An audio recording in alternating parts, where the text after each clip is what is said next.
नमस्कार दोस्तों, cook with Hardy में आपका स्वागत है। आज हम बनाने जा रहे हैं भरवा करेला। बिल्कुल ही ट्रेडिशनल स्टाइल में हम इसे बनाएंगे। सबसे पहले हम करेलों को अच्छे से धोकर इनको पील कर लेंगे। इनका छिलका जो है वो उतार लेंगे। छिलका उतारने से जो करेले हैं बहुत ही नरम बनते हैं और साथ के साथ उनमें जो करवाहट होती है, जो छिलके में करवाहट होती है, वो दूर हो जाती है। ये कड़वे नहीं बनते बिल्कुल भी।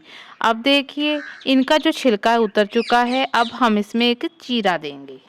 हम बीच में से लंबाई में हल्का चीरा लगाकर एक एक कर जो इनके बीज हैं वो निकाल लेंगे। याद रखिएगा, आपको सिर्फ नरम वाले जो बीज है वही अपने पास रखने हैं। जो लाल रंग के या पके हुए बीज है उन सीड्स को आप अलग कर दीजिएगा। उनका हम खाने में उपयोग नहीं करेंगे। साथ के साथ चेक करते रहिए। जो खाने में आपको लगे कि बीज सख्त लगता है सीड, वो आप सीड को अलग निकाल दीजिए। हम एक एक कर जो सॉफ्ट वाले बीज है वो निकाल रहे हैं। ये जो सॉफ्ट वाले बीज है हम इनका इस्तेमाल करेंगे फीलिंग में।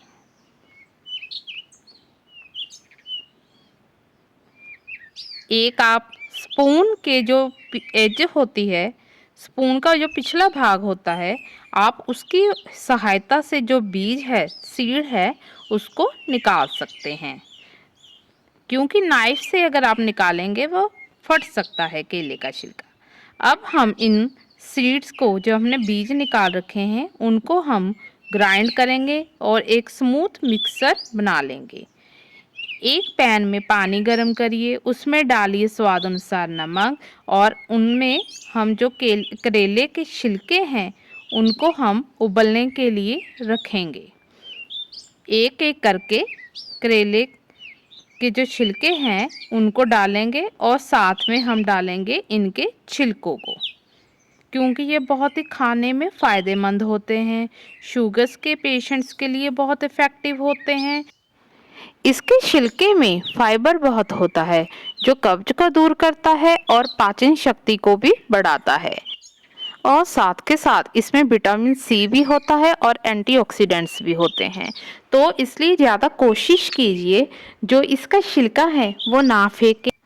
अब अच्छे से उबल चुके हैं, हम इन्हें छान कर अब एक कॉटन के कपड़े के ऊपर रख लेंगे। अब हम इन्हें सोख करेंगे अच्छे से। इनको पानी जो है इनमें भर गया वो बाहर निकालेंगे। आप चाहे तो इसे 10 मिनट के लिए धूप में भी रख सकते हैं। उससे क्या होगा कि ये ड्राई हो जाएंगे। ठीक है, अगर आप हाथ से सुखाना चाहते हैं कपड़े से तो इसे हाथ से भी सुखा सकते हैं। अब मसाला बनाने के लिए हम लेंगे एक बाउल, उसमें डालेंगे हम जो ग्राइंड किए हुए सीड्स है, सबसे पहले वो डालेंगे। इससे हम फिलिंग करेंगे। 3 प्याज को ग्राइंड कर हमने उसका पानी निकाल कर हमने मसाले में फिलिंग में डाल रहे हैं। साथ में हम डालेंगे पीसे हुए मसाले, डिस्प्ले पे मेंशन कर दिए गए हैं। नमक डालिए स्वाद अनुसार, हल्दी और साथ के साथ नमक, लाल मिर्च और अदरक लहसुन बारीक कटा हुआ या फिर पेस्ट। अब इनको अच्छे से आप मिक्स कर लीजिए।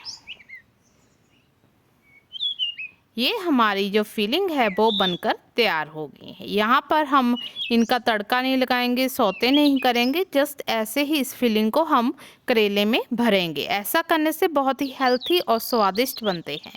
अब एक एक कर अब करेले में जो फिलिंग है वो भरेंगे। ठीक है, और इसे सील करने के लिए ऊपर से इसे धागे, थ्रेड की मदद से हम इसे बंद कर देंगे एक एक करके। ऐसा करने से जो तेल है वो अंदर नहीं जाएगा करेले के और अच्छे से ये पक भी जाएंगे।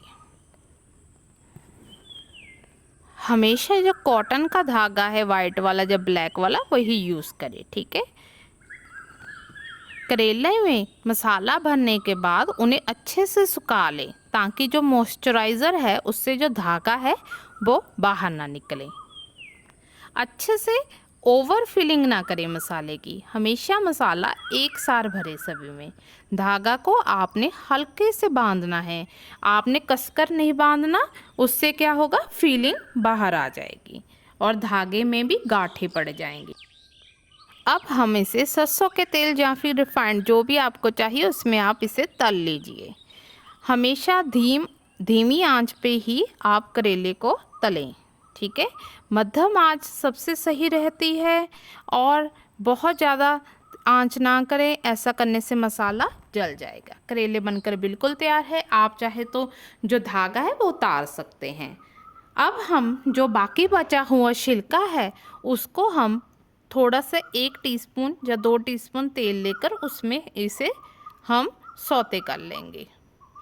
नमक मिर्च डालने की बिल्कुल ज़रूरत नहीं है। इसका छिलका और इसका जो बाकी बचा हुआ मसाला था उसी से हमने इसका सब्जी अलग से बनाई है छिलके की। अब छिलके की सब्जी करेले और चपाती के साथ इसे आप सर्व कीजिए।